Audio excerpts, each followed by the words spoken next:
तुम्हारी जय तुम्हारी विश्वविद्यालय इलाहाबाद। जय जय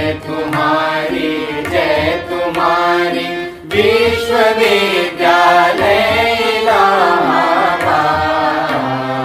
ज्ञान उद्गम ज्ञान संगम ज्ञान के इतिहास। ज्ञान उद्गम ज्ञान संगम ज्ञान के इतिहास। शत शत नमन है विश्वविद्यालय इलाहाबाद। सुंदरम सत्यम शिवम अवधारणा।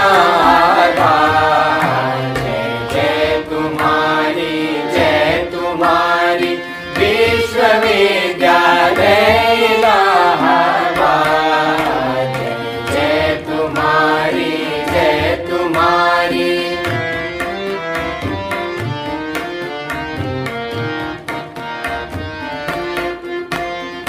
ज्ञान और विज्ञान का वर्धन तुम्हारा कर।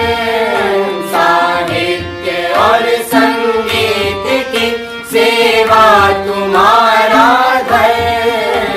सबके लिए सब दिन तुम्हारा खुला शिक्षा द्वार। कर दिया तुमने सभी को योग्यता अनुसार। जय जय तुम्हारी सच्चिदानंद रूपाय विश्वोत्पत्त्यादि हेतवे तापत्रय विनाशाय श्रीकृष्णाय वयं नमः। यं प्रव्रजन्तमनुपेतमपेतकृत्यं द्वैपायनो विरह कातरया जुहाव। पुत्रेति तन्मयतया तरोऽभिनेदुः तं सर्वभूतहृदयं मुनिमानतोऽस्मि। जन्माद्यस्य यतोऽन्वयादितिरतश्चार्थेष्वभिज्ञस्वराट् तेने ब्रह्महृदाय आदिकवये मुह्यन्ति यत्सूरयः। तेजो वारिमृदां यथा विनिमयो यत्र त्रिसर्गो मृषा। धाम्ना स्वेन सदा निरस्तकुहकं सत्यं परं धीमहि सत्यं परं धीमहि। ओम पूर्णमदः पूर्णमिदं पूर्णात् पूर्णमुदच्यते पूर्णस्य पूर्णमादाय पूर्णमेवावशिष्यते। ओम शांति शांति शांति।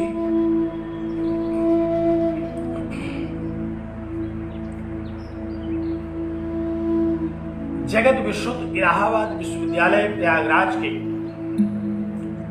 स्नातक परास्नातक और शोध संवर्ग के प्रिय छात्रों और छात्राओं, वरिष्ठ छात्रों, पूर्व छात्रों, शिक्षकों और वेदांतानुरागी सज्जनों, बहुत प्रसन्नता का विषय है कि हम लोग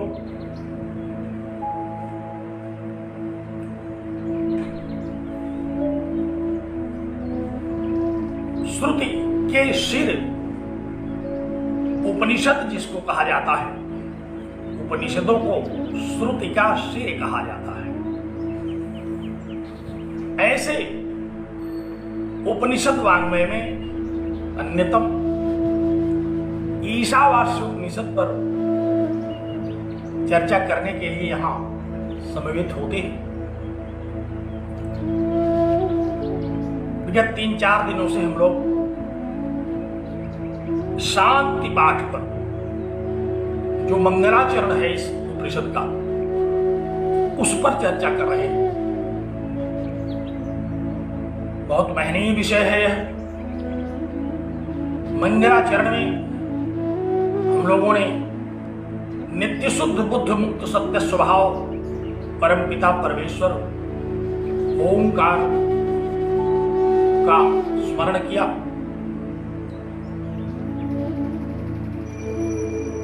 वह परमेश्वर हम सब लोगों का, आप सब लोगों का परम कल्याण करे। इस कामना के साथ मैं आप सब लोगों को नमन करता हूं और उस परम पिता परमेश्वर से यह प्रार्थना करता हूं कि आप लोगों का चित्त एकाग्र हो, बुद्धि कुशाग्र हो और ईशावास्य उपनिषद के इस सूक्ष्म विषय पर आप चिंतन कर सकें, इस चिंतन में समर्थ हो सकें। ये हम परमपिता परमेश्वर से प्रार्थना करते हैं।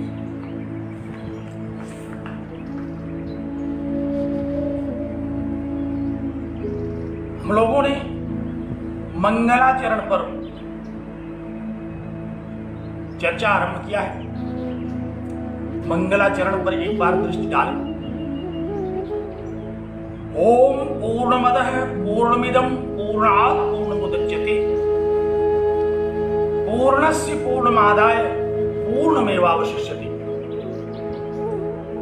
ओम शांति शांति शांति। शांति पाठ में हम लोगों ने जो भी कुछ विचार किया वह किस लिए किया कि हमारा चित्त शांत हो, क्योंकि चित्त के शांत हुए बिना, चित्त के एकाग्र और निरुद्ध भूमि पर पहुंचे बिना हमें इस शास्त्र का अनुभव नहीं होगा। सुन लेंगे, यहां मजा भी आ जाएगा, बाद में हम लोग परस्पर कहेंगे कि बड़ा अच्छा व्याख्यान रहा। कोई पूछेगा कि क्या बताए, तो कहेंगे ये तो याद नहीं, लेकिन आनंद बहुत आया। तो हमारा उद्देश्य पूरा नहीं हुआ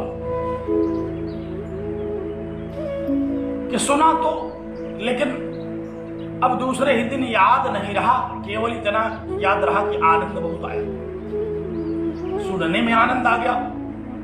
तो आप सोचिए कि जिस शास्त्र को सुनकर के इतना आनंद आ जाए, जिस शास्त्र को सुनकर के चित्त में इतनी प्रसन्नता का संचार हो जाए, अगर उस शास्त्र को हम लोग समझने में समर्थ हो जाएं, तो फिर आनंद की क्या अनुभूति होगी। बहुत महनी आनंद होगा, आनंद ही आनंद होगा। तो उसी आनंद की कामना से, उसी परमानंद की कामना से, उसी परमपिता परमेश्वर के यथार्थ स्वरूप को समझने के लिए ओम पूर्णमदः के आधार पर हम लोग आज कई दिनों से चिंतन कर रहे हैं। कल हम लोगों ने ये विचार किया था कि आज विशिष्टाद्वैत दर्शन के अनुसार हम लोग चर्चा करेंगे। हम लोग एक विद्यार्थी हैं। विद्यार्थी बड़ी निरपेक्ष भावना से शास्त्र का अध्ययन करता है। विद्यार्थियों में किसी भी शास्त्र के अध्ययन को करते समय किसी के प्रति कोई अभिनिवेश नहीं होता, राग द्वेष नहीं होता कि अमुक शास्त्र अच्छा है, अमुक शास्त्र अच्छा नहीं है, अमुक संप्रदाय के आचार्य अच्छे हैं, अमुक के अच्छे नहीं हैं। यह तो उन संप्रदाय में रहने वाले लोगों के लिए हम लोग छोड़ देते हैं। हम लोग केवल यहाँ शास्त्र का अध्ययन करते हैं। विश्वविद्यालय शिक्षण की ये परंपरा रही है। हम लोगों के गुरुजनों ने भी इसी बात का हमेशा उपदेश किया है कि बड़े ही निरपेक्ष भाव से शास्त्र के रूप में, सिद्धांत समझने के रूप में हम लोग यहाँ चर्चा करते हैं। किसी मतवाद के प्रति अथवा मतवाद के प्रवर्तकों के प्रति न तो हमारा कोई बहुत राग है और न ही हमारा उनसे कोई द्वेष है। गुरुदेव कहा करते थे कि जब हम लोग सांख्य की कक्षा में होते हैं तो हम सांख्य के आचार्य होते हैं, सांख्य के सिद्धांतों का प्रतिपादन करते हैं। योग की कक्षा में होते हैं तो योग के आचार्य होते हैं। न्याय वैशेषिक की कक्षा में होते हैं तो परम नैयायिक बन जाते हैं, और वेदांत की कक्षा में होते हैं तो फिर परम वेदांती हैं। तो हम लोग तो किसी भी शास्त्र के प्रति कोई पूर्वाग्रह नहीं रखते, इसलिए उस शास्त्र का जो यथार्थ है, जो वास्तविकता है, हम उस पर चर्चा करते हैं। क्योंकि जैसे ही किसी भी शास्त्र के प्रति हमारे मन में राग द्वेष होगा तो फिर हमारी समझ में जिस शास्त्र के प्रति राग होगा वहां तो हम रुचि लगाएंगे, वहां तो हमारा चित्त एकाग्र होगा। लेकिन जिसके प्रति हमारा राग नहीं होगा, जिसमें हम अनुराग नहीं रखते होंगे, जिन आचार्यों के प्रति हमारे मन में दुर्भाव होगा, वहां हमारा न तो चित्त एकाग्र होगा और न ही मन शांत होगा। तो हम तो शांति पाठ में हैं। शांति पाठ में चित्त को शांत करने की कामना से ही हम लोग लगे हुए हैं कि आखिर चित्त को शांत क्यों करते हैं। तो ये सिद्धांत तो मुनियों के, ऋषियों के, उनकी परमोच्च मेधा का प्रसाद है। हम लोग यह जो अद्वैत, विशिष्टाद्वैत, द्वैताद्वैत, द्वैत, अचिंत्य भेदाभेद, अनेक संप्रदायों का जो अध्ययन करते हैं, ये उन महर्षियों की बुद्धि का, उनके चिंतन का ये परम प्रसाद है। हम लोग इसको प्रसाद मान करके ग्रहण करते हैं। प्रायः विश्वविद्यालयों में जो चर्चाएं, जो चिंतन, जो ग्रंथ रखे जाते हैं, जो पढ़ाई होती है, उसमें अद्वैत वेदांत का वर्चस्व देखा गया है। प्रायः अद्वैत वेदांत की दृष्टि से ही आचार्य वहां व्याख्यान भी करते हैं और उन ग्रंथों को हम लोग पढ़ते हैं। उसका एक कारण है। उसका कारण यह है कि सर्वप्रथम भगवान भाष्यकार श्रीमदाचार्य जगद्गुरु शंकराचार्य ने उपनिषदों पर भाष्य लिखा। उन्होंने उपनिषदों की उस बुद्धि को खोला, उन्होंने उपनिषदों को सर्वप्रथम उनके प्रतिपाद्य विषय पर प्रकाश डाला, उसका प्रतिपाद्य उद्घाटित किया और फिर परवर्ती आचार्यों ने उसको सुना, उसको समझा, उसको हृदयंगम किया और अपनी अपनी रुचि के अनुसार अपने अपने सिद्धांतों का पल्लवन किया, प्रवर्तन किया। तो सर्वप्रथम चूंकि अद्वैत भाष्य किया गया भगवान शंकराचार्य के द्वारा, सबसे पहले उन्होंने इस सिद्धांत को उद्घाटित किया और बाद में उनके सिद्धांत की आलोचना करने वाले अथवा उसका खंडन करने वाले जो आचार्य हुए, ये उन आचार्यों का सौभाग्य रहा कि भगवान शंकराचार्य से उनकी भेंट नहीं हुई, नहीं तो हो सकता है वे भी उसी में तल्लीन हो गए होते। क्योंकि 72 मतवादों को भगवान शंकराचार्य ने अपनी जिस कुशाग्र मेधा के द्वारा, जिस अद्भुत क्षमता के द्वारा अद्वैत वेदांत में समाहित कर लिया, उसी के द्वारा यहां भी हुआ होता है। और जो आज रंच मात्र ही हमको वैभिन्न दिखता है, क्योंकि भगवान शंकराचार्य तो पूरे देश को एक सूत्र में बांधा, अद्वैत सूत्र में बांधा। अद्वैत वेदांत की चर्चा हम लोग श्रीमदाचार्य जगद्गुरु शंकराचार्य से लेकर के आज तक जिन सिद्धांतों को करते हैं वे वही है। तो हम किसी भी संप्रदाय के प्रति कोई हमारा अभिनिवेश और कोई राग द्वेष नहीं है। रुचि तो अपनी बात है। ये जो भिन्नता आई ये भी रुचि के ही कारण आई। नैको मुनिर्यस्य मतम न भिन्नम, कोई ऐसा मुनि नहीं है जिसका मत भिन्न न हो, कोई ऐसा विचारक नहीं है जिसके सिद्धांत अलग न हो। तो विचारकों के अनुसार उनके सिद्धांतों के अनुसार हम लोग शास्त्रों का अध्ययन करते हैं। हम किसी संप्रदाय से बहुत प्रभावित होकर के यहाँ अध्ययन नहीं करते। वो हमारा अपना व्यक्तिगत विषय हो सकता है कि हम किसके प्रति अनुरक्त हों। तो यह स्पष्टीकरण मैं नहीं दे रहा हूं, ये अपने मन की बात कह रहा हूं कि आपके मन में कोई ऐसी धारणा यहां नहीं उठनी चाहिए कि हम लोग किसी एक संप्रदाय विशेष के अनुयायी हैं। हम लोग शास्त्र के विद्यार्थी हैं, शास्त्र चिंतन करने के लिए यहाँ एकत्र हैं। तो आज हम लोग विशिष्टाद्वैत के अनुसार इस मंगलाचरण पर चर्चा करना चाहते हैं। सर्वप्रथम तो विशिष्टाद्वैत है क्या, इसको समझना चाहिए। और इसको समझने के लिए अद्वैत समझना चाहिए। अद्वैत पर पर्याप्त चर्चा हुई। मैंने अद्वैत के विषय में प्रसंगवश विविध प्रकार से निवेदन भी किया कि जहां द्वैत न हो, अविद्यते द्वैतम,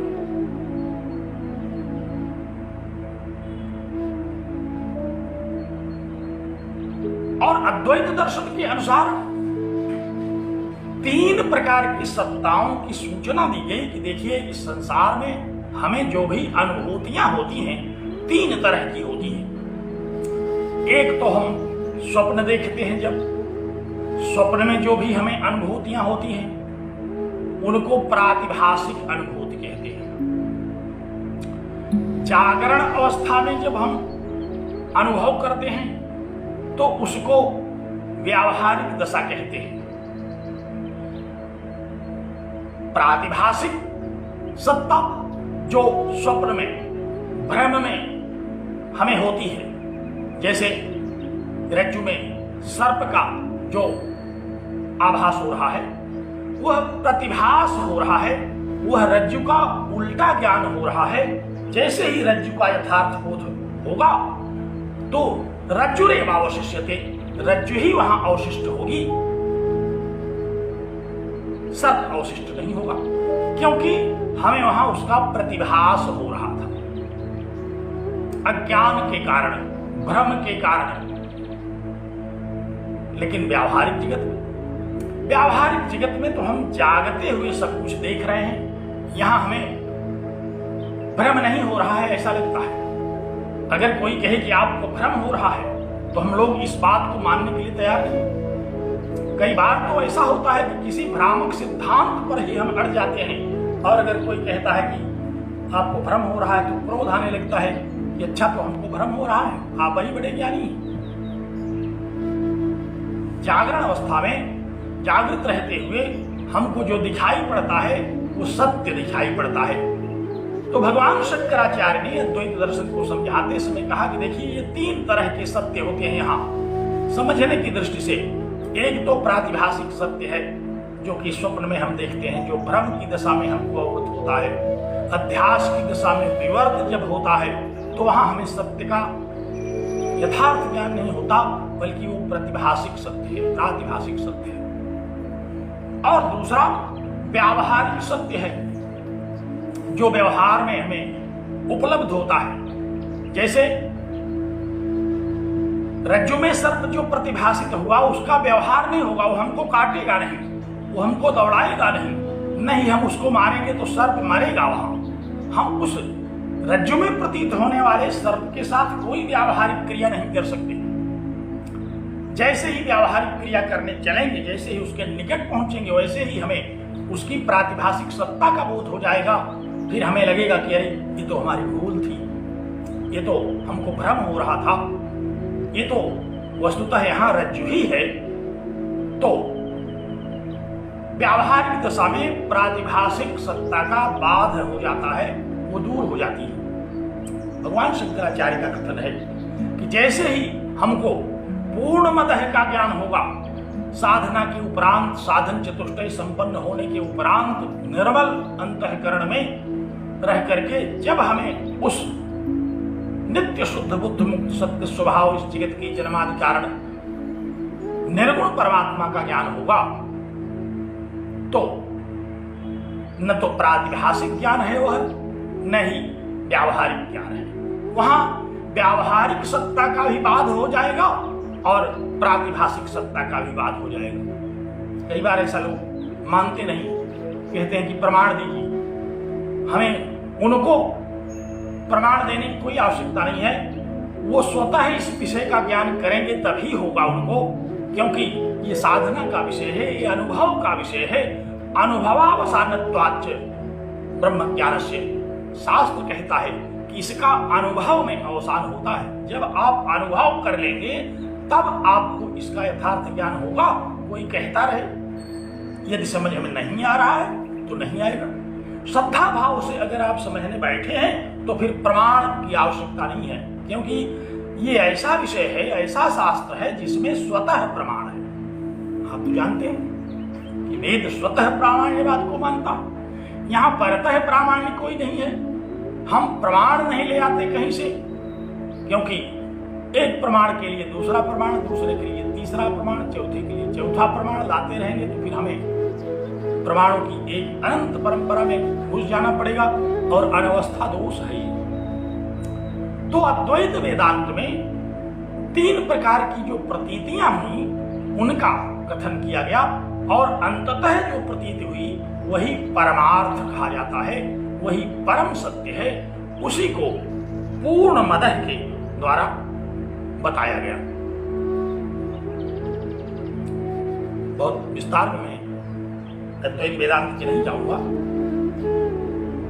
एक प्रारंभिक बोध करने के लिए मैंने यहां चर्चा की, क्योंकि हमारे बहुत सारे ऐसे भी शिष्यगण बैठे हुए हैं, यहाँ ऐसे श्रोतागण बैठे हैं जो कि गंभीरता से पहली बार सुनने के लिए बैठे हैं। अब तक तो उन्होंने क्लास में ही पढ़ा था, अब हम लोग मतवादों के अनुसार यहाँ समझना शुरू कर दिए हैं, तो बहुत गूढ़ता में चले जाएंगे तो फिर उलझ जाएंगे उसे। इसलिए हम केवल उतना ही चर्चा यहाँ करेंगे जितने से हमारा चित्त शांत हो। अगर चित्त अशांत हो गया तो फिर इस मंगलाचरण का उद्देश्य ही हमारा बाधित होगा। तो सत्य, परम सत्य, परमार्थ सत्य अद्वैत वेदांत में उसी को कहते हैं जो त्रिकालाबाधित है। त्रिकालाबाध्यम सत्य, जबकि प्रातिभाषिक सत्ता का जागरण अवस्था में बाध हो जाता है, जागरण सत्ता का परमार्थ की दशा में बाध हो जाता है। तो ये 2 सत्ताएं तो बाधित होने वाली हैं। और परम सत्य किसको कहते हैं? जो तीनों कालों में अबाध गति रहे। तो तीनों कालों में अबाध गति कौन है? जिसको प्रतिभास हुआ, जो प्रतिभास करने वाला था, प्रातिभाषिक ज्ञान जिसको हुआ वो उस सत्ता में भी विद्यमान था। व्यावहारिक जगत में भी जिसको व्यावहारिक ज्ञान हो रहा है वह उस समय भी विद्यमान है। और परमार्थ में उसे जब अहम ब्रह्मास्म की अनुभूति होती है तब तो फिर क्या कहना। तो इन तीनों सत्ताओं के बोध करने वाला जो है, इन तीनों सत्ताओं का जो बोध करने वाला है वह तो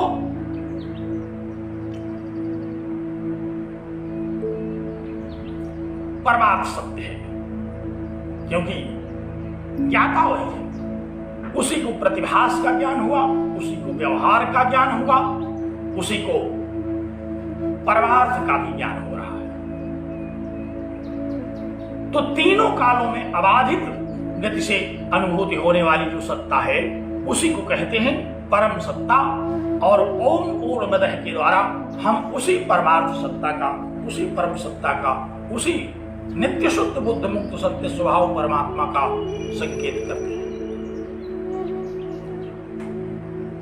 कल मैंने 3 शब्दों का और उल्लेख किया था, सत्य, असत्य और मिथ्या।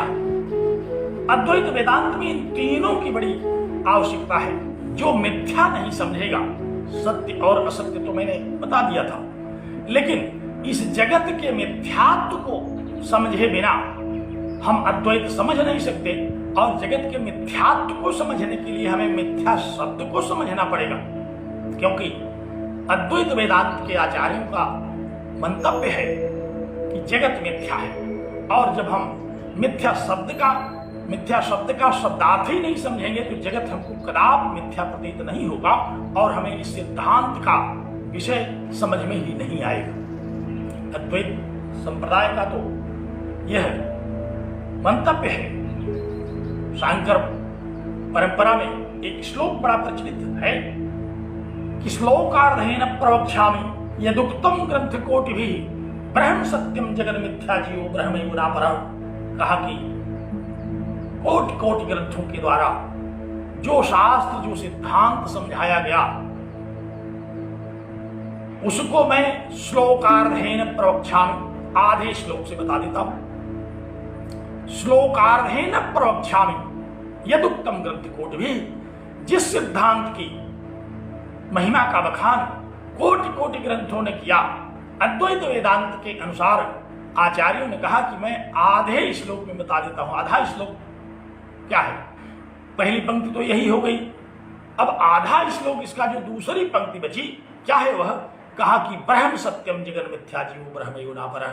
ब्रह्म सत्यम, ब्रह्म ही सत्य है, परमार्थ तत्व ही सत्य है।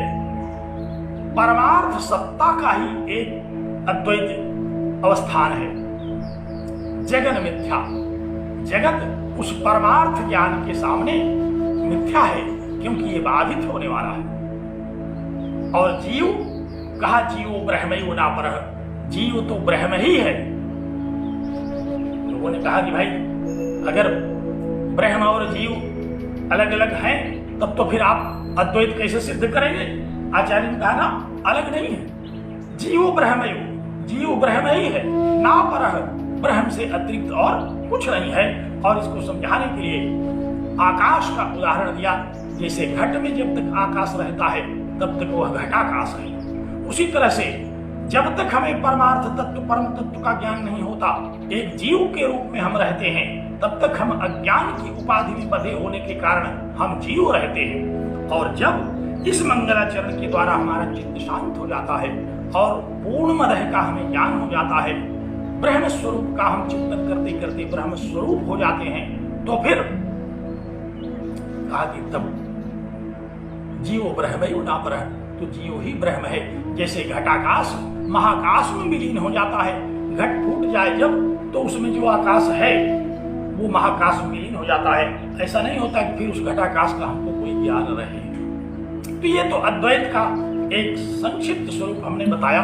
ये अद्वैत का संक्षिप्त स्वरूप मैंने प्रायः कक्षाओं में आप लोगों के साथ इसका स्मरण किया है, इसके विषय में चर्चा की है।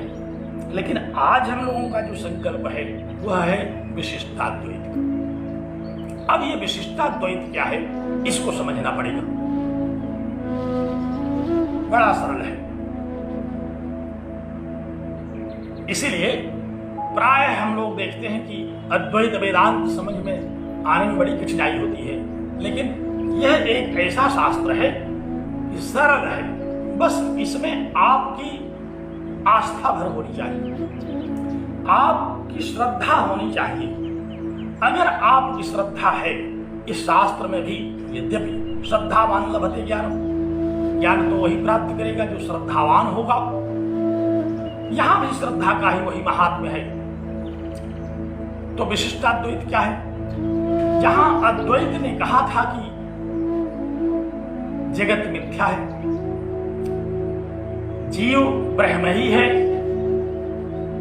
वही इस विशिष्टाद्वैत सिद्धांत में जगत सत्य है और जीव भी सत्य है। ध्यान रखिए जरा, अब हम थोड़ा ट्रैक छोड़ रहे हैं, अब हम बार बार अद्वैत की ओर नहीं जाएंगे। अब हम विशिष्टाद्वैत पर चर्चा करने के लिए उद्यत हैं। आप अपने चित्त को शांत करें। और विशिष्टाद्वैत किसे कहते हैं? विशिष्टाद्वैत के आचार्यों ने कहा देखो, ये जगत मिथ्या नहीं है, जगत सत्य है। अद्वैत वेद का जो अद्वैत वेदांत का जो कथन हुआ कि जगत मिथ्या, कहा ये बात ठीक है, क्योंकि इसका हमें यथार्थ ज्ञान हो रहा है। इंद्रियों के द्वारा हम इसका अनुभव कर रहे हैं, इसकी अनुभूति कर रहे हैं। इसमें होने वाले सुख दुख सबका सरोकार है हमसे, ये सत्य है। और जीव कहा, जीव तो ब्रह्म हो ही नहीं सकता।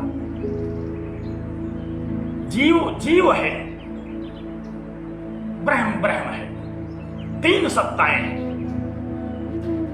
जीव, जगत और जगदीश ब्रह्म। एक बात यहां ध्यान रखिए, विशिष्टाद्वैत में हम सगुण ब्रह्म की चर्चा करते हैं। अद्वैत में भी हमने सगुण ब्रह्म की चर्चा की थी, यहां तो नहीं हो पाई क्योंकि यहां विषय ही हम लोगों का थोड़ा सा अलग है।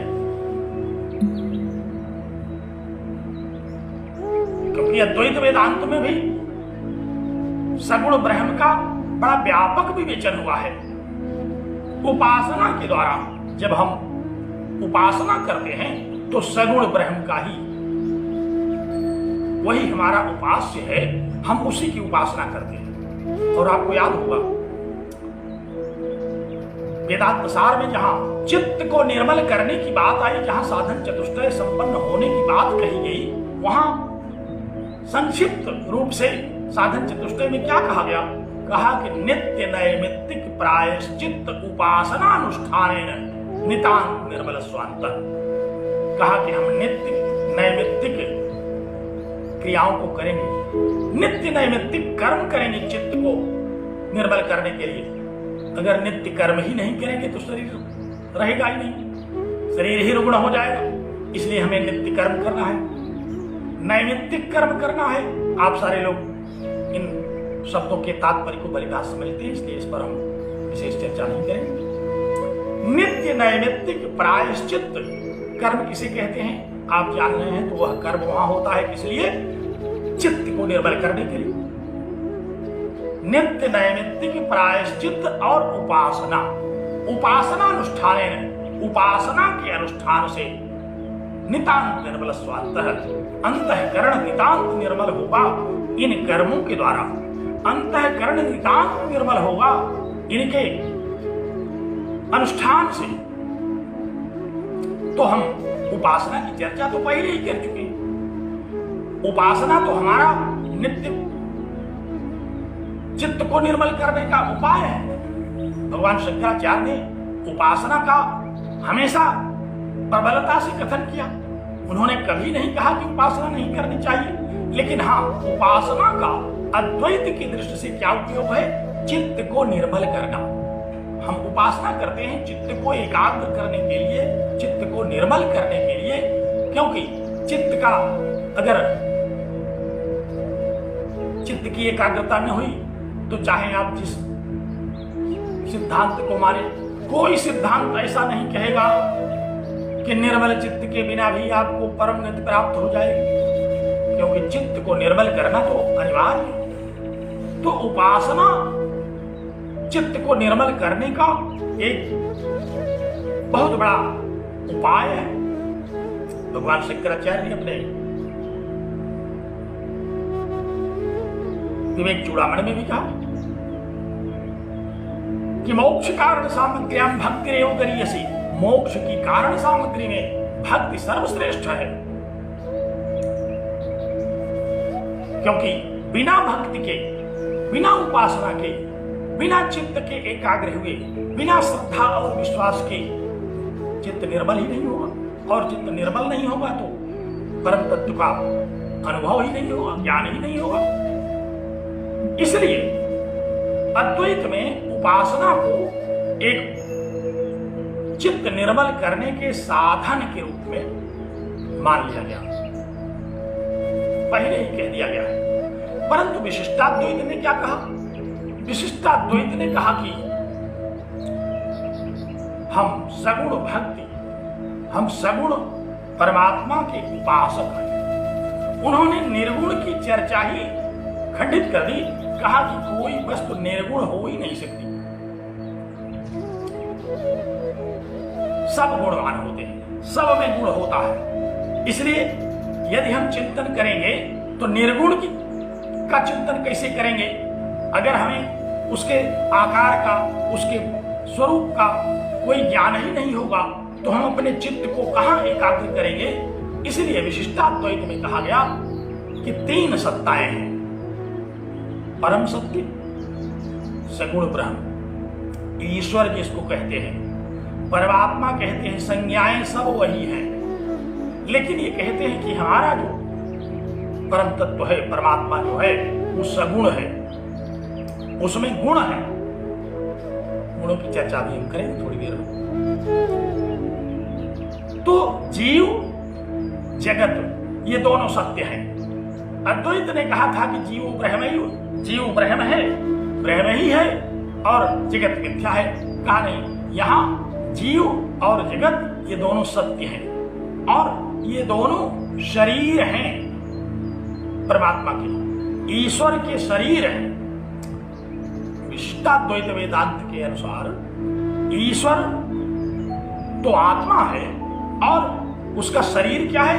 उसका शरीर ये जगत और ये जीव है। चित और अचित, जो चित और अचित से विशिष्ट है, ऐसा जो अद्वैत है वो है विशिष्टाद्वैत। क्योंकि वह अद्वैत निर्विशेष नहीं हुआ, सविशेष हो गया। वह अद्वैत विशेषताओं से युक्त हो गया। क्या विशेषताएं हैं उसकी? कहा कि उसका शरीर ही है ये जगत, और इस जगत में जो भी हम जीव और जड़, जो जड़ जंगम संसार है, ये परमात्मा का शरीर है। तो ये परमात्मा से अलग कैसे हो सकता है? हमारा शरीर तो हमारे साथ ही रहेगा, हमारा शरीर तो हमको अनुभूति होती रहेगी। इसलिए हमारा शरीर जो है, जैसे हम शरीर और शरीरी का भाव करते हैं, उसी तरह से सगुण ब्रह्म इस जगत का शरीर ही है और ये जीव तथा जगत ये उसके शरीर हैं। तो इन्होंने अद्वैत वेदांत की इस बात को नहीं माना। कौन सी बात? कि ब्रह्म सत्यम जगत मिथ्या।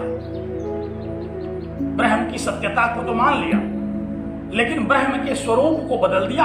कहा कि निर्विशेष ब्रह्म नहीं, सविशेष, सगुण। और जगत मिथ्यात्व का खंडन कर दिया। कहा कि जगत मिथ्या नहीं है, हम लोगों को भी लगता है कि जगत मिथ्या नहीं है। और जीव, कहा कि जीव ब्रह्म नहीं हो सकता, जीव तो जीव ही है। ब्रह्म सत्यम जगत सत्यम, जीवो जीवैव नापरः, इसको हम इस तरह से कह सकते हैं। अगर हम इसका शब्दांतर कर लें तो हम इसको इस प्रकार से कह सकते हैं कि ब्रह्म सत्यम जगत सत्यम, जीवो जीवैव नापरः। ब्रह्म सत्य है, जगत भी सत्य है, जीव जीव ही है, इसके अतिरिक्त और कुछ नहीं है। यह विशिष्टाद्वैत की अपनी मान्यता है। ये निर्विशेष ब्रह्म का कथन नहीं मानेंगे, ये निर्विशेष ब्रह्म को नहीं मानेंगे। इसीलिए इन्होंने अपना नाम रख दिया, कहा कि हम विशिष्टाद्वैत हैं। अद्वैत परमात्मा तो है हमारा, लेकिन उसका शरीर जो है वह चित अचित विशिष्ट है। और इस परंपरा को बहुत प्रचार प्रसार मिला।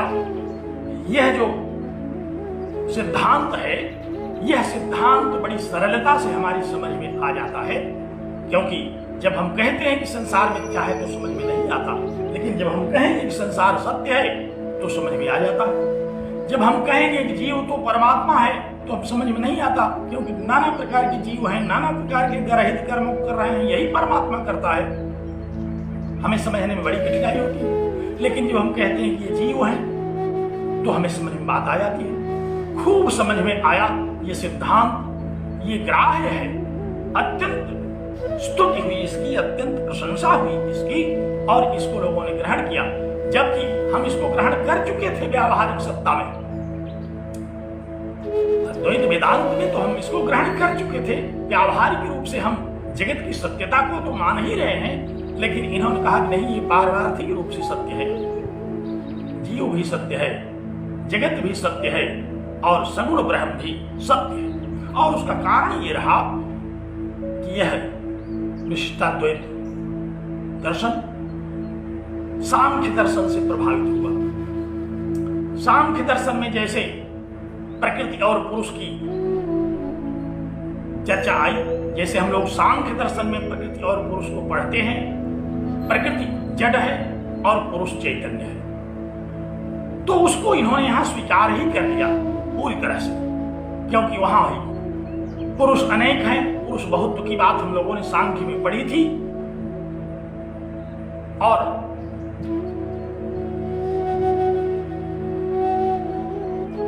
कोई टिप्पणी आई विशिष्टाद्वैत में ईश्वर सगुण है, अतः योग के सिद्धांत से भिन्न है। अब आप इसका तुलनात्मक अध्ययन करें, क्योंकि आज तो हम केवल अद्वैत और विशिष्टाद्वैत पर चर्चा कर रहे हैं। जब हम योग से इसके विवेक को प्रस्तुत करेंगे तो फिर वहां चर्चा करें। आज हम विशिष्टाद्वैत पर केंद्रित हैं, और जहां जहां अद्वैत से विशिष्ट बात यहां आएगी वहां वहां अद्वैत की चर्चा करें। तो क्या कह रहे थे हम? कह रहे थे कि विशिष्टाद्वैत का जो दर्शन है, विशिष्टाद्वैत का जो मंतव्य है, वह सांख्य के सिद्धांतों के अनुरूप है, क्योंकि जीव यहां है जो पुरुष कहा जाता है, पुरुष एतेज पुरुष है, अनेक हैं, तो विशिष्टाद्वैत भी कहता है कि जीव अनेक है और जीव सत्य है। सांख्य में भी सत्य हम मानते हैं, दो सत्ताएं वहां हैं, प्रकृति और पुरुष। यहां भी जड़ जगत को प्रकृति और जीव को पुरुष तत्व के रूप में जो सांख्य में कहा गया था वह यहां ग्रहण कर लेते हैं। सांख्य में ईश्वर नहीं था, सांख्य में परमेश्वर सगुण ब्रह्म नहीं था, इसीलिए उसको निरीश्वर कहा जाता है, निरीश्वरवादी दर्शन। लेकिन यहां हम ब्रह्म को स्वीकार करते हैं, इसलिए तीन सत्ताएं यहां नित्य सत्ताएं हैं, लेकिन उसमें परमार्थ है सगुण ब्रह्म, और ये जो दो हैं ये इससे अलग नहीं है। ये जो चित और अचित हैं, ये शरीर है, जैसे हमसे हमारा शरीर अलग नहीं है, जैसे हमारी आत्मा से शरीर अभिन्न है।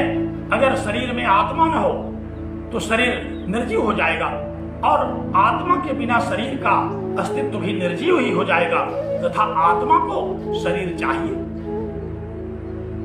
बिना आत्मा के शरीर नहीं रह सकता, और बिना शरीर के आत्मा नहीं रह सकता। इस सिद्धांत को मान लिया तो कहा कि चित और अचित ये दोनों उस सगुण ब्रह्म के शरीर है। तो ईश्वर है, उसी को जगदीश भी कहते हैं, जगत का स्वामी है वह। और ये चित अचित जो जगत है, जड़ जंगम जो जगत है, जड़ चेतन, वही उसका शरीर है। तो इस प्रकार से अगर एक समीक्षात्मक दृष्टि हम देखें तो निर्गुण ब्रह्मवाद और सगुण ईश्वरवाद का यह एक सामंजस्य है। तो विशिष्टाद्वैत दर्शन का जो मंतव्य है वो यही है कि जड़ जगत ये भी सत्य है, जीव भी सत्य हैं, और ये जड़ तथा चेतन जीव ये उस परमेश्वर के, ये उस परब्रह्म के, ये उस सगुण ब्रह्म के शरीर है। जगत सर्वम शरीरम ते, वाल्मीकि रामायण आया, भगवान राम से कहा कि सारा जगत आपका तो शरीर है। तो सारे जगत में जब हम जगत कहते हैं तो जगत का तात्पर्य ही हो गया जड़ और चेतन। तो जगत सर्वम शरीरम ते, हे परमात्मा आपका जो शरीर है वह सारा जगत ही आपका शरीर है। तो ये जड़ चेतन ये शरीर है उस परम तत्व का, उस परमात्मा का, उस सगुण ब्रह्म का। और यही सिद्धांत है विशिष्टाद्वैत का। विस्तार से और इसके सूक्ष्म रहस्यों को अगर समझना होगा तो फिर आपको विशिष्टाद्वैत वाङ्मय में प्रवेश करना पड़ेगा। हम तो केवल एक परिचयात्मक बात यहाँ आरंभ की, आपकी रुचि जगा रहे हैं। और विशिष्टाद्वैत दर्शन का जो वाङ्मय है ये विशेष रूप से पुराणों पर आधारित हुआ। विशेष रूप से इसकी चर्चा बड़े व्यापक रूप से पुराणों में की गई। 5 पुराण ऐसे हैं जिनको हम पांचरात्र कहते हैं। ये वैष्णव पुराण कहे जाते हैं। कौन कौन से? विष्णु पुराण, भागवत पुराण, गरुड़ पुराण, पद्म पुराण और वाराह पुराण।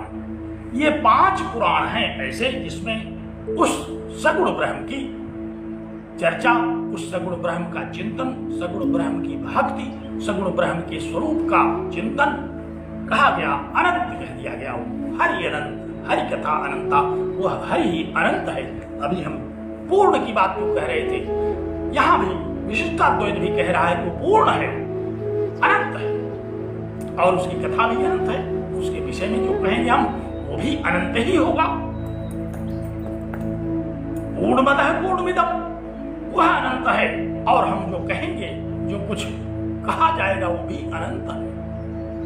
तो विशेष रूप से पांचरात्र आगम कहा गया इनको। इनका नाम पांचरात्र क्यों पड़ा? क्योंकि इनमें 5 महापुराणों की प्रामाणिकता को स्वीकार किया गया। ये 5 महापुराण हैं जो पांचरात्र आगम कहे जाते हैं। और पांचरात्र कहे जाने के और भी कारण आचार्यों ने कहा कि 4 जो वेद हैं हमारे और जो सांख्य का सिद्धांत है, ये सब इस सिद्धांत में मिले हुए हैं। सारे यह सारा वाङ्मय इसमें प्रमाण स्वरूप है। इसलिए ये पांचरात्र से कहा जाता है। 5 की संख्या यहाँ बताई गई। 5 पुराण हैं, 5 ये संहिताएं। और सांख्य जो दर्शन है आपको याद ही होगा, सांख्य दर्शन का उपदेश भी भगवान कपिलाचार्य ने किया था। और भगवान कपिल हमारे 5वें ईश्वर के अवतार थे, तो ईश्वर का ही सिद्धांत वो भी है। तो विशिष्टाद्वैत ने इस प्रकार अपने सिद्धांत को स्वीकार किया। और यहां जो इसके अध्ययन की पात्रता कही गई, बड़ी सरल, व्यक्ति को सरल होना चाहिए और शरणागति तथा भक्ति प्रपत्ति यही साधना है। साधन चतुष्टय होने की अनिवार्यता यहां नहीं कही गई। जैसे अद्वैत वेदांत में हम लोगों ने कहा कि वहां साधन चतुष्टय संपन्न होना चाहिए, लेकिन यहां विशिष्टाद्वैत वेदांत में कहा गया कि सारे लोग इसके अधिकारी हैं। जिसको भी परब्रह्म चिंतन में, परब्रह्म की भक्ति में रुचि हो, वे सब इसके अधिकारी हैं। रुचि होनी चाहिए, भक्ति होनी चाहिए, और भक्ति अगर होगी तो विश्वास होगा। जिसको सगुण ब्रह्म में विश्वास है, जिसको सगुण ब्रह्म की भक्ति है, जो सगुण ब्रह्म का चिंतन, सगुण ब्रह्म की पूजन, सगुण ब्रह्म का आराधन, सगुण ब्रह्म की आराधना पूजा करता है, वे सब इसके अधिकारी हैं। इसके अधिकारी होने में किसी भी प्रकार की कोई बाध्यता नहीं रखी गई। वर्ण, जाति, लिंग, कोई बाध्यता नहीं रखी गई। कोई भी जो भी ईश्वर में भक्ति रखता है वो इस शास्त्र का अधिकारी है, और ये भक्ति के माध्यम से ही प्राप्त हो जाएगा, शरणागति के माध्यम से प्राप्त हो जाएगा।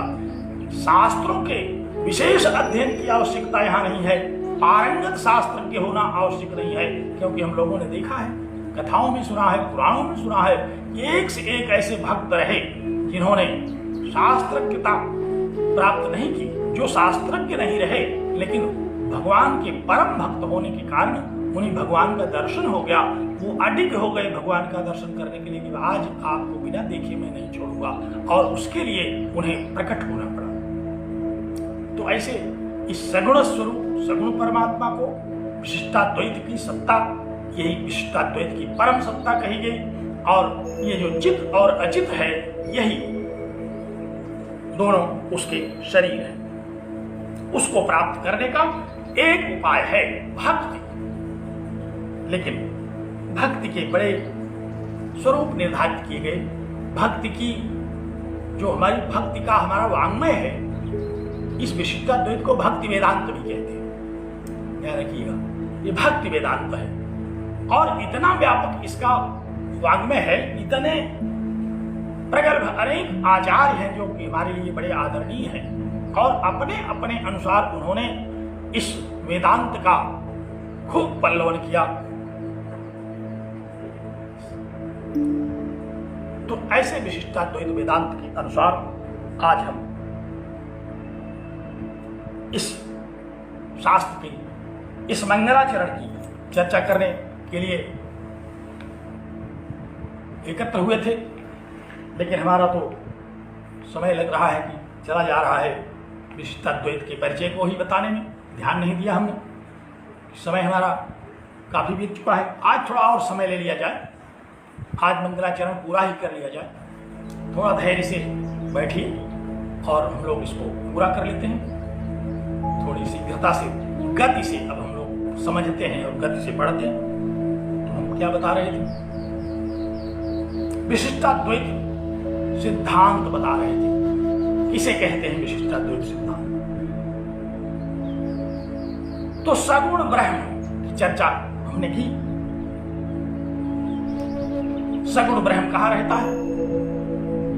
विशिष्टाद्वैत के अनुसार वैकुंठ में रहता है, साकेत लोक में रहता है, गोलोक कहते हैं।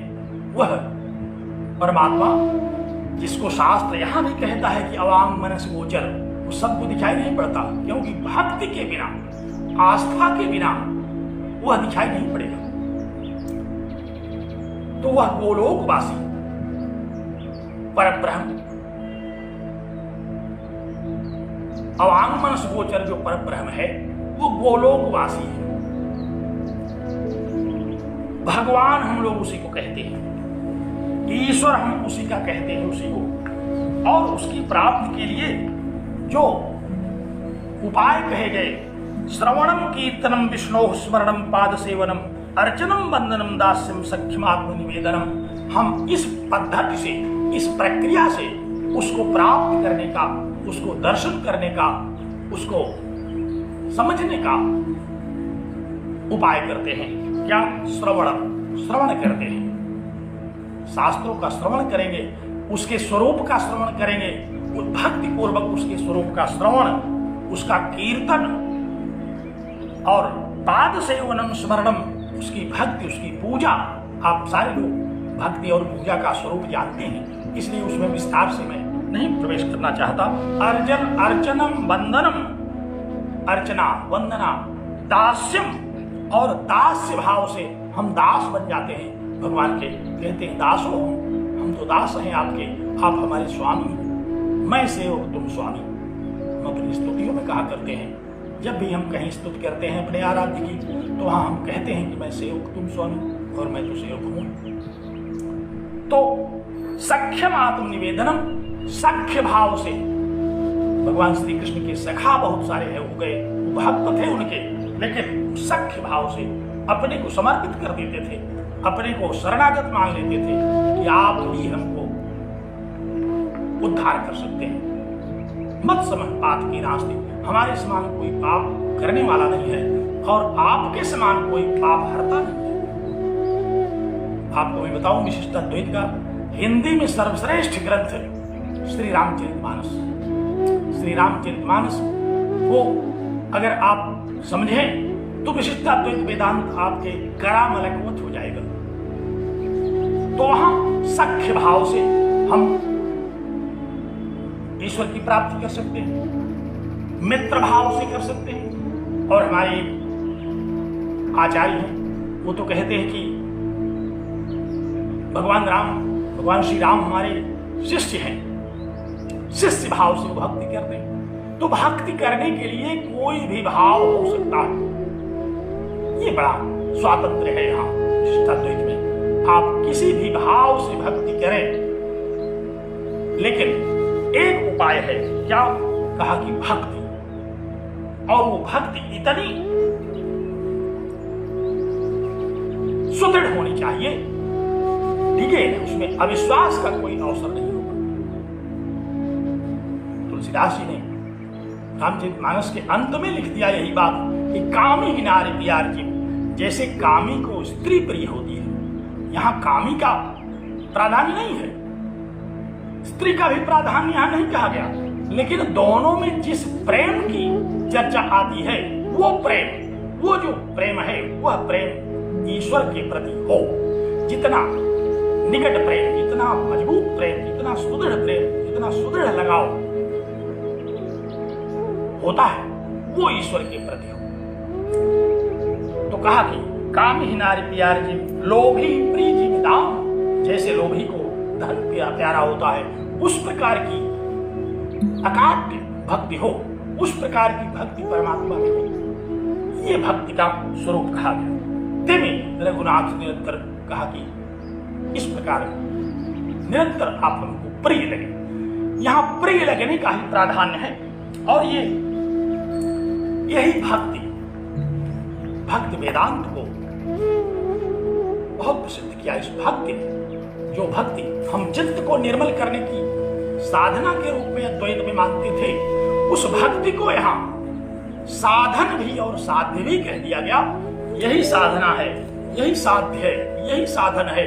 भक्त जो है वो भक्ति करने की अतिरिक्त और कुछ नहीं चाहता। वो परमात्मा नहीं होना चाहता, वो परमात्मा की शरण में रहना चाहता है, वो परमात्मा के साथ तादात्म्य करना चाहता है, लेकिन भगवान नहीं होना चाहता, परमात्मा नहीं होना चाहता। ये विशिष्टाद्वैत का अपना मंतव्य है। कहते हैं हम भगवान नहीं होना चाहते। आप देखिए भक्तों की धारणाएं, आपको याद होगा और रसखान की पंक्ति, मानुष हो तो वहीं रसखान, हम मनुष्य हो तो भी वहीं कृष्ण के समीप रहें, पशु हो तो भी वहीं रहें, पक्षी हो तो भी रहें।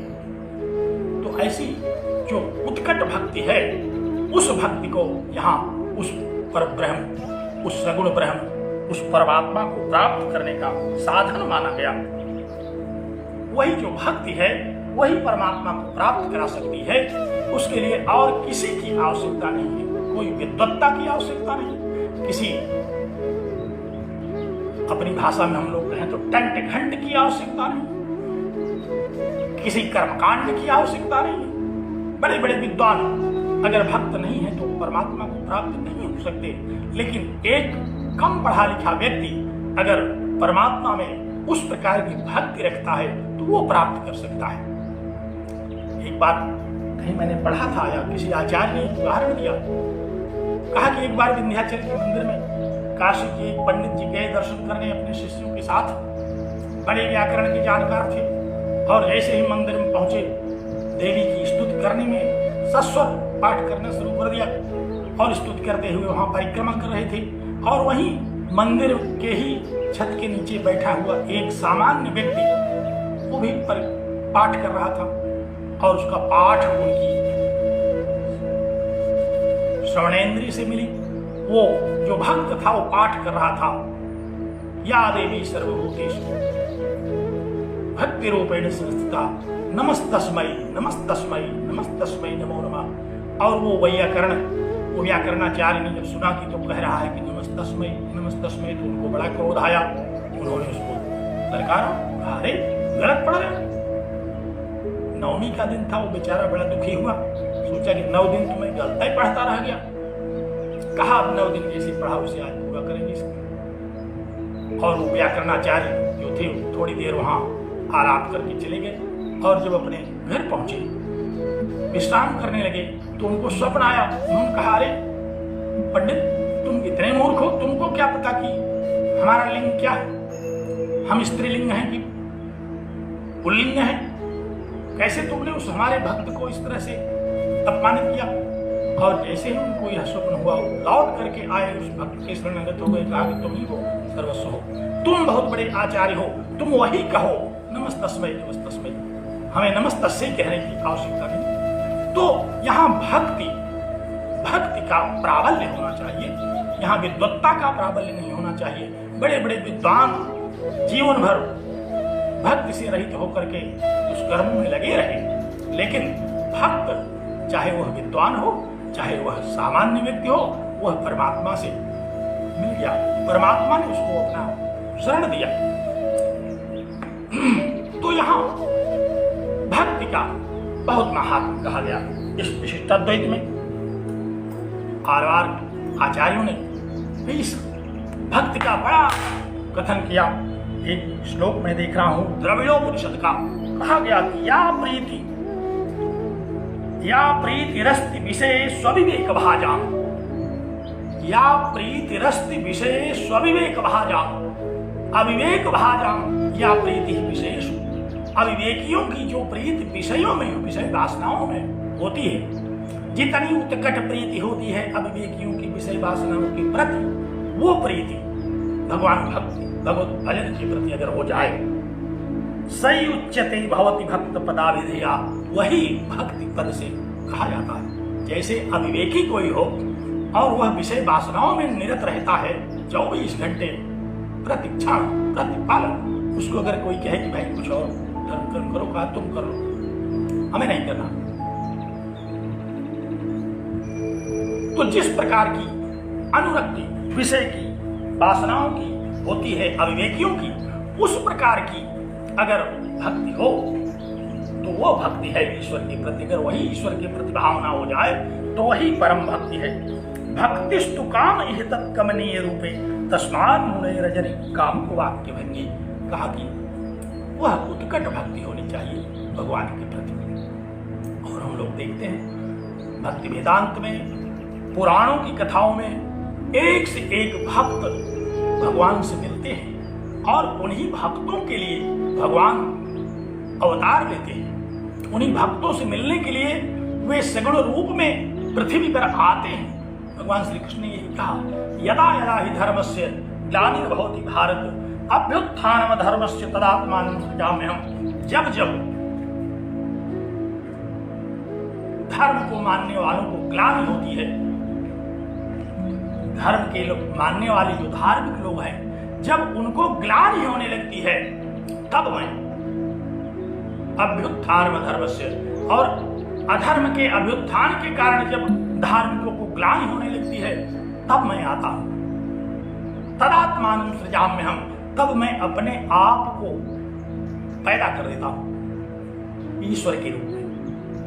विशिष्टाद्वैत वेदांत की, सगुण वेदांत की मान्यता है कि जब जब पृथ्वी पर इस प्रकार की धार्मिक ग्लानि हुई, तब तब भगवान वह गोलोकवासी परमात्मा जो अवांग मनस गोचर हैं, वे किसी न किसी रूप में अपने भक्तों के लिए, धार्मिकों के उद्धार के लिए इस पृथ्वी पर आते रहे। और हम लोग उसी परब्रह्म को देखते हैं राम के रूप में, कृष्ण के रूप में। जब जब उनको यह लगा कि अब मुझे पृथ्वी पर चलना चाहिए, तो वो यहाँ आकर के अपनी लीला के द्वारा अपने धार्मिकों को, अपने अनुयायियों को, अपने में आस्था रखने वालों को सुख पहुंचाए। तो वो लोकवासी जो निर्गुण परमात्मा है, वही परमात्मा पृथ्वी पर आकर के हमको, हमारे नेत्रों का विषय बनता है। जब जब अवतार हुआ तो तत्काल उस समय जो लोग थे उनको तो भगवान के दर्शन हुए, उनको तो सगुण स्वरूप का साक्षात दर्शन हुआ। लेकिन उन्हीं को दर्शन हुआ, सगुण स्वरूप साक्षात भगवान कृष्ण का दर्शन कंस को नहीं हुआ, गोपियों को हो गया, रावण को नहीं हुआ, विभीषण को हो गया। तो यहाँ जो भक्ति भाव से है, जो भक्ति भाव से भगवान में आस्था रख करके भजन करता है, वह तो उसको देख लेता है, और जो नहीं करता वो उसको नहीं देख पाता। तो आइए हम लोग जरा मंत्र पढ़ लें, नहीं तो रह जाएंगे हम इसी में। ओम पूर्णमदः पूर्णमिदं पूर्णात् पूर्णमुदच्यते। समय तो हो गया, तो क्या आप लोग रुकेंगे कुछ देर? रुक ही जाइए, मेरा एक निवेदन है। तो विशिष्टाद्वैत दृष्टि से हम इस मंगलाचरण का अर्थ आप लोगों के समक्ष निवेदन करते हैं। अद्वैत में जब हम लोगों ने कहा था कि पूर्णमदः पूर्णमिदं, तो वहां पूर्ण पदवाच्य जो परमात्मा है वह और यह इस जगत के रूप में प्रतिभास इसका होता है, और परमार्थ ज्ञान होने पर वह नित्य निर्गुण परमात्मा का हमें स्वरूप प्राप्त हो जाता है। लेकिन यहां विशिष्टाद्वैत में क्या कहा? मैं विशिष्टाद्वैत के एक आचार्य के अनुसार यहां इस मंगलाचरण का तात्पर्य निवेदन करता हूं क्योंकि विशिष्टाद्वैत के ढेर सारे आचार्य हैं, हमने सारे आचार्यों का वाङ्मय पढ़ा भी नहीं है और सारे आचार्यों के द्वारा अनुमन्य सिद्धांतों का हम यहाँ विवेचन भी नहीं कर रहे हैं। हमको जो अच्छा लगा, हम एक आचार्य जगत गुरु रामभद्राचार्य के अनुसार मैं इस मंगलाचरण की व्याख्या आपके सामने बड़े संक्षेप में अब कर रहा हूं। क्या है तात्पर्य इसका? कहा कि ओम पूर्णमदः, ओम जिसको हम कहते हैं, जिसका एक नाम है ओम, ओम की जो व्याख्या हमने कर लिया है वही सारी व्याख्या यहां भी ओम की ग्राह्य है। ओम की व्याख्या पुनः चाहे हम विशिष्टाद्वैत के अनुसार करें, चाहे हम अद्वैत के अनुसार करें, वही ओम का महात्म है, क्योंकि श्रुतियों को प्रमाण मानने वाले ये शास्त्र है हमारे। तो पूर्णमदः कहा कि वह अदह माने वह गोलोकवासी, वह वैकुंठवासी, वह जो अवांग मनस गोचर परमात्मा है, पूर्ण है। ध्यान से सुनिए, अदह माने गोलोकवासी जो नित्य निर्गुण परमात्मा है। अब यहां ध्यान दीजिए, ये भी उस गोलोकवासी परमात्मा को नित्य निर्गुण कहते हैं, लेकिन इनके निर्गुण शब्द का तात्पर्य वह नहीं है जो अभी तक हम लोग सुनते रहे। ये क्या कहते हैं? कहते हैं निर्गताः गुणाः यस्मात्, जिससे जगत के सारे गुण निकलते हैं, वो निर्गुण है, वो निराकार है। निर्गताः आकाराः यस्मात्, जिससे जगत का सारा आकार निकला करता है। यतो वायुमानि भूतानि जायन्ते येन जातानि जीवन्ति, जिससे ये सारे प्राणी निकलते हैं, जिसमें रहते हैं। तद ब्रह्म, वह परमात्मा है, वह गोलोकवासी सगुण ब्रह्म है, लेकिन वो सबको नहीं दिखाई पड़ेगा, वो उनको ही दिखाई पड़ता है जिनकी उनमें आस्था है।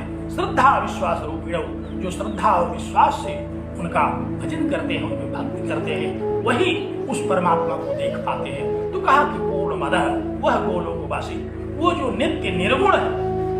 निर्गुण का तात्पर्य विशिष्टाद्वैत में हम लोग पढ़ेंगे तो वहां गुणहीन नहीं, जो निरस्त है, जितने है गुण हैं वो निरस्त कर दिए गए वहां।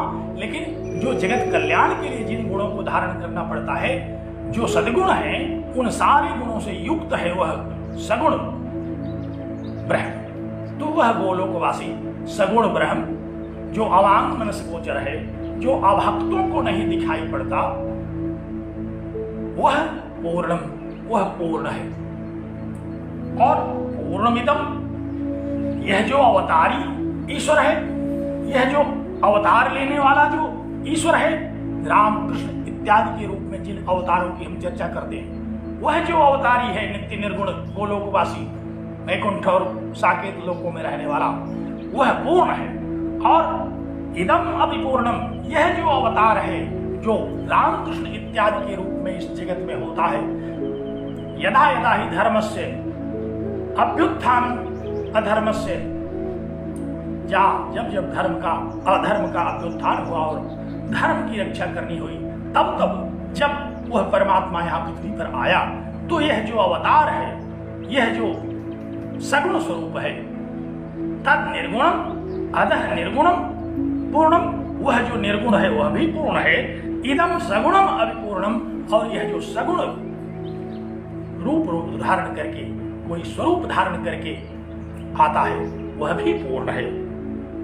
कहा पूर्णात् पूर्णमुदच्यते, और इसी पूर्ण की उदच्यते माने इसकी पूजा होती है, इसकी वंदना होती है, इसकी भक्ति होती है। और भक्तों का ये भी कहना है कि पूर्णात् पूर्णमुदच्यते, वह जो नित्य निर्गुण गोलोकवासी सगुण ब्रह्म है, उससे ज्यादा महत्वपूर्ण हमारा यह अवतार लेने वाला ब्रह्म है, क्योंकि यह हमारी रक्षा करने के लिए आता है। तो पूर्णात्, वह जो पूर्ण ब्रह्म है गोलोकवासी, उससे ये जो अवतार लेने वाला ब्रह्म है, ये उदच्यते, ये विशेष रूप से पूजित होता है। यहाँ अंचु धातु है